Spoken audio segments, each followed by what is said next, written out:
Hi guys, welcome back again to Morglintz YouTube channel. Thank you all for stopping by. To my returning viewers and my new viewers, thank you all for being amazing.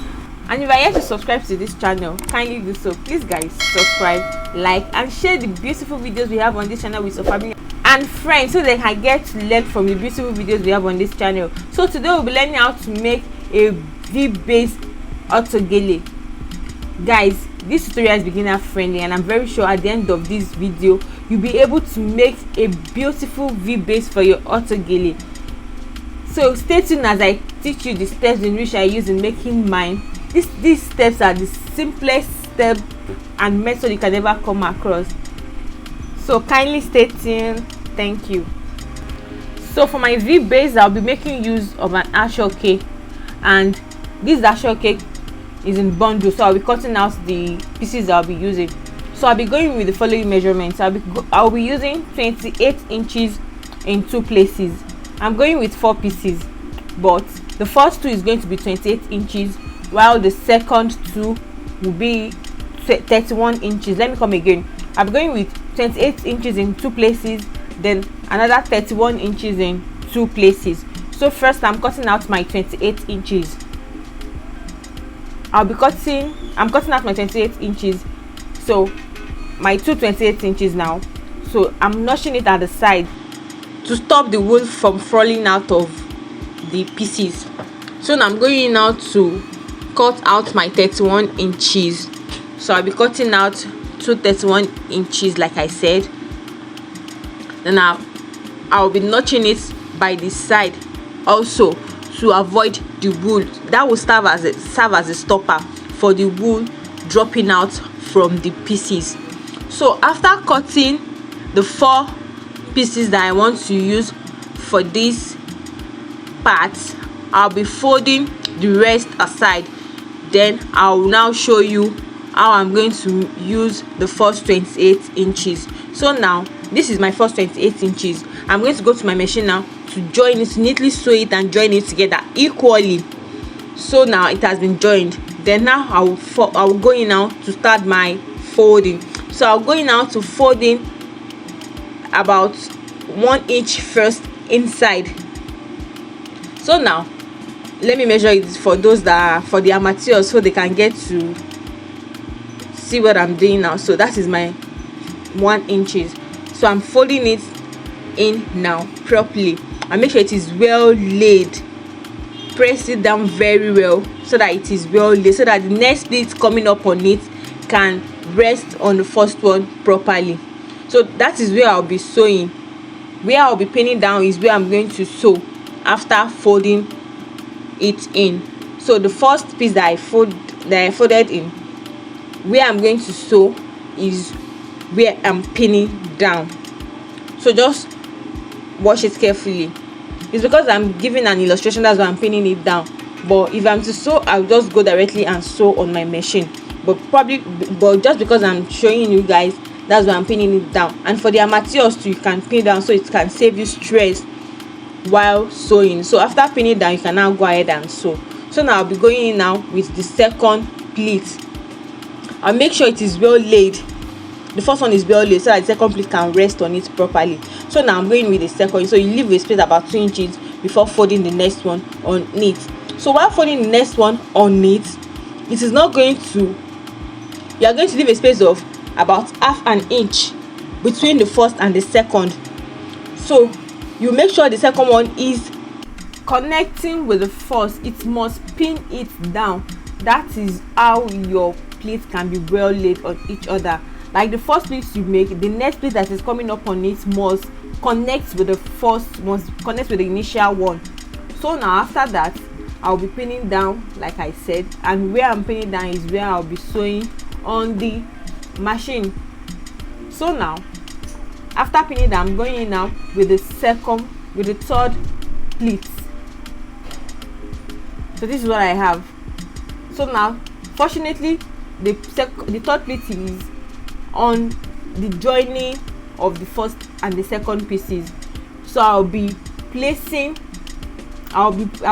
taking the fold from that point on the initial one.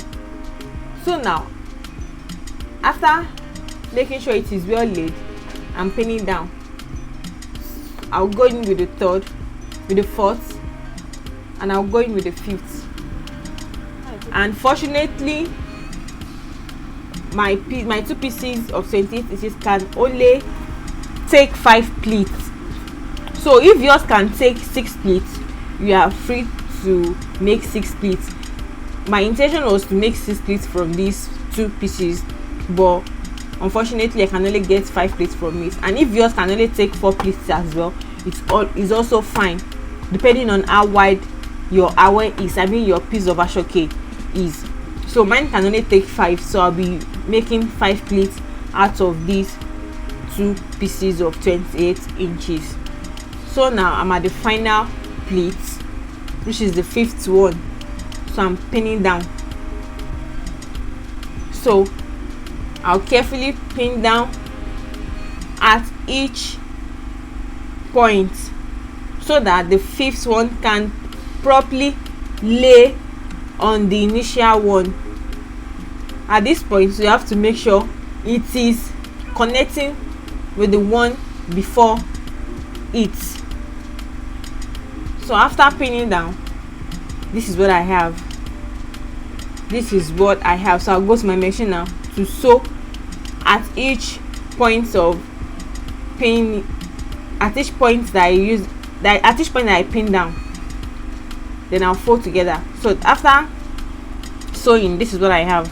After neatly sewn, this is what I have. So I'll be cutting off the excesses at each side to have so that each side are equal. So I'll fold it together now and cut to form my V.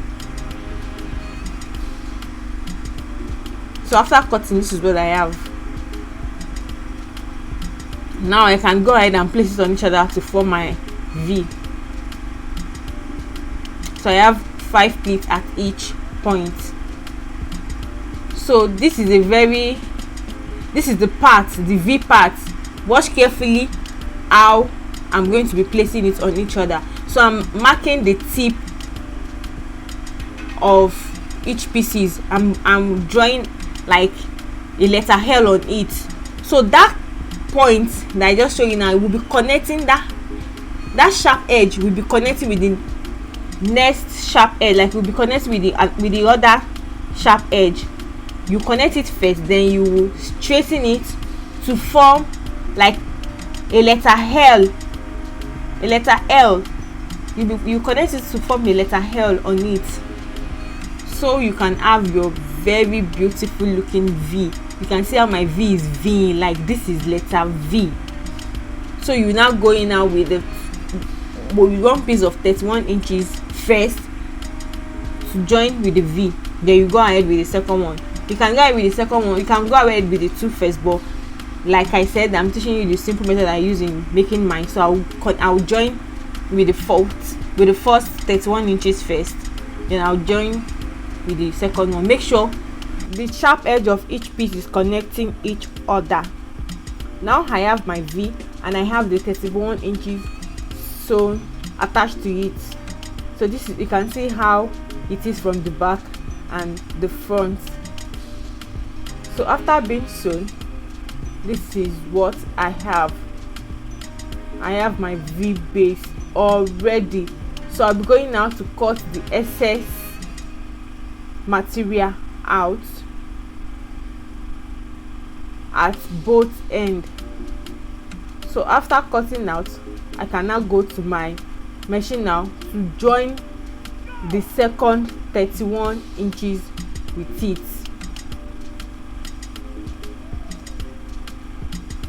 So I'll now go now to join the second 31 inches with it. Then I'll show you what I have. So this is what I have. So I'll be cutting now the excess.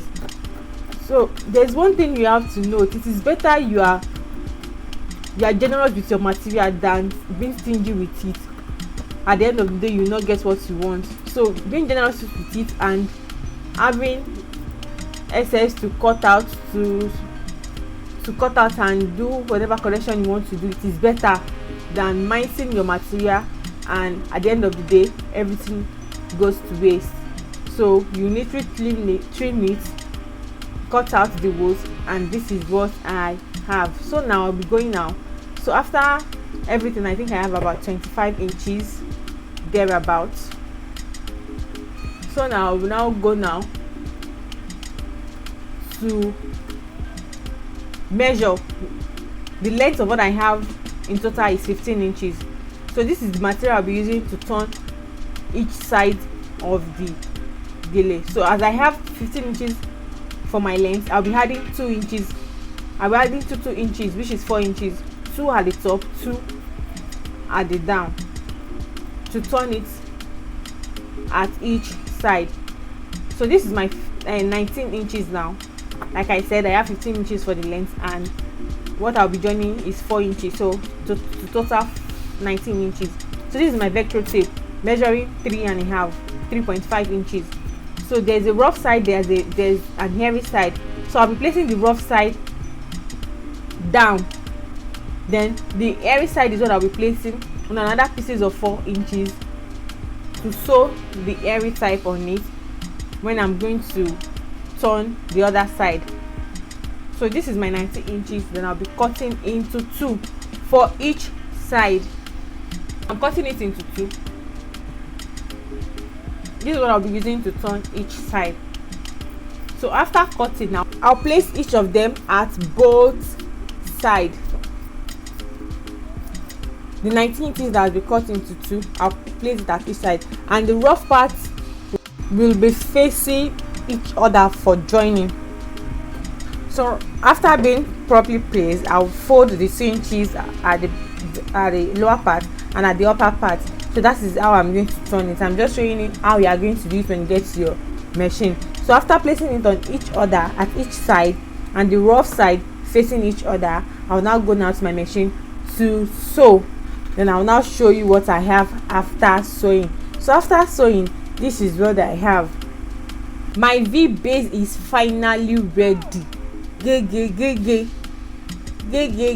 I'm trimming off all the excess wool and everything to make it neat and beautiful. So this is what I have.